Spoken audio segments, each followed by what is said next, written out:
One powerful question almost no man ever asks a woman, and the few who actually do become the ones she literally can't stop thinking about. The ones she excitedly messages her friends about late at night. The ones who take a completely normal, everyday conversation and transform it into something she replays over and over in her mind for days, sometimes even longer. Today, I'm going to reveal exactly what that one powerful question is, why it works so effectively on a deep psychological level, and, most importantly, how you can ask it in a completely natural way without ever sounding like you're reading from a script or trying too hard. But first, let's be brutally honest for a second. If right now you're still opening conversations with safe, predictable lines like, "How was your day?" or "What do you do for work?" and then wondering why she stays emotionally closed off, why the energy never really ignites, why things never move beyond polite small talk, then this might genuinely be the most valuable insight you hear all year. We're diving straight into the real psychology of female desire here. No fluff, no pickup artist tricks, just proven principles that actually work in real life. We're going to cover three key mental and emotional triggers that the vast majority of men completely overlook or get wrong. By the time we finish, you'll clearly understand why genuine, thoughtful curiosity often creates far stronger attraction and connection than raw confidence, status, or even good looks ever could.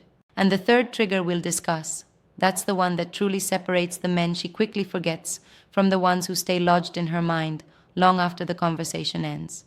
So stay with me. Let's get into it. First, let's talk about the biggest myth most men still believe about attraction. Most guys think attraction happens when they manage to impress her. They lead with their job title, their achievements, their car, their travel stories, their gym routine. Basically, they try to build value by telling her how impressive they are. And look, there's absolutely nothing wrong with being successful or having interesting things going on in your life. But here's what actually happens inside her mind when you spend the whole conversation talking about yourself. She starts to mentally check out. Her attention drifts. She nods politely, but the emotional spark never happens. Why? Because real attraction isn't built by telling her who you are. It's built by the way you make her feel about herself when she's around you. The fastest, most reliable way to make a woman feel interesting, valued, seen, and emotionally alive. Ask her questions that actually matter, questions that go beyond the surface. Not the boring interview style questions like, "What do you do for work?" Not, "Where did you go to school?" or "How long have you lived here?" Those kinds of questions keep everything safe, logical, and completely flat. They create zero emotional heat, zero vulnerability, zero connection. But when you shift and ask about her passions, the things that light her up inside, about the defining moments that shaped who she is today, about what makes her feel truly alive, suddenly you're doing something completely different. You're inviting her into a deeper, richer space, a space where she can express herself freely, reflect on her own life, dream out loud without fear of judgment. And here's the magic. When a woman feels truly understood, when she realizes you're actually listening and care about her inner world, that's exactly when desire starts to quietly build. It's not forced, it's natural, it's powerful. Now, this is the exact point where most men sabotage themselves. They worry that asking deeper, more personal questions will make them seem too intense, too invested, or even needy right from the start. But the opposite is true. Emotional, thoughtful questions don't signal weakness or desperation. They signal depth, maturity, and confidence. They show you're comfortable with real intimacy and real connection, something most men run from. And that single difference already puts you miles ahead of every other guy who's just trying to impress her with surface level flexing. Next big insight, and this one changes everything once you really internalize it. Women rarely open their bodies in a place where they can't first open their hearts. I know that idea makes some guys uncomfortable because we've been conditioned to believe attraction is mostly about charm, confidence, teasing, physical escalation, or game. But authentic, lasting intimacy, the kind that feels electric and safe at the same time, always begins with emotional safety. Emotional safety doesn't mean you have to agree with everything she says. It doesn't mean you become soft, passive, or a yes man. It simply means she feels she can be her real, unfiltered self around you. No fear of judgment, no pressure to perform, no rush to get somewhere. When her nervous system calms down in your presence, when she trusts that you see her as a whole person, not just a body or an opportunity, that's when her defenses naturally start to soften. You build that kind of safety by doing very simple but rare things, listening without interrupting, asking thoughtful follow-up questions instead of hijacking the conversation back to yourself, saying things like, "Tell me more about that," or "Why does that matter so much to you?" with genuine interest in your voice. When you consistently do this, she experiences something most women rarely encounter: a man who doesn't just consume her stories for his own entertainment, but actually holds space for them, who welcomes her emotions instead of feeling threatened by them.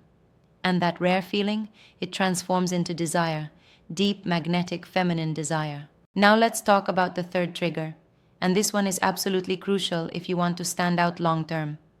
Understanding the massive difference between need and desire.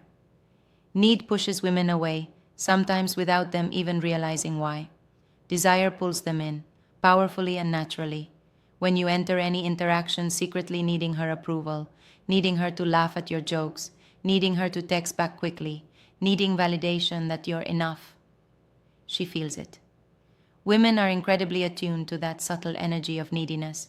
But when you show up with grounded masculine presence, calm, centered, comfortable in your own skin, not rushing the moment or forcing an outcome, that energy is magnetic. Presence means you're not performing.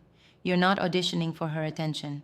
You're simply there, fully present, listening intently, without mentally rehearsing your next clever line. You let silence breathe instead of filling it out of nervousness. You stay rock solid and steady even when she tests you, pushes back, or shows strong emotion. That quiet, unshakable strength makes her feel safe enough to drop her guard and step fully into her feminine energy. Here's the beautiful flip that happens. When you stop needing her approval, she starts craving yours. When you're not anxiously chasing her body or trying to close, she naturally wants to move closer to you. Because the feminine opens most beautifully when it feels chosen, cherished, and pursued, not when it feels consumed or pressured. So here's what I want you to really take away and remember. Attraction isn't about being perfect. It's not about having the smoothest lines or the highest status. It's about being curious enough and brave enough to explore her inner world. It's about creating real emotional safety through consistency, listening, and grounded presence. And it's about deeply understanding that genuine desire always follows emotional connection, never the other way around. The man who truly gets this doesn't just get her attention for a night. He becomes unforgettable. He doesn't chase her. He creates a safe, magnetic space where she naturally wants to reveal herself, emotionally and physically.